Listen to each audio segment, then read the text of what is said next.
All right, good morning everybody. I'm just back in my garage just working on my Civic hatch. It's all painted. Still got to put the front bumper on, but no big deal. I'm going to do that after I get the motor. Did just paint the brake booster. I got the dash, some other stuff, but I'm just buffing out the taillights today. So actually turned out super good, I think.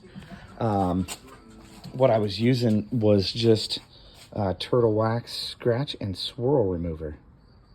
It actually works really good with my drill attachment.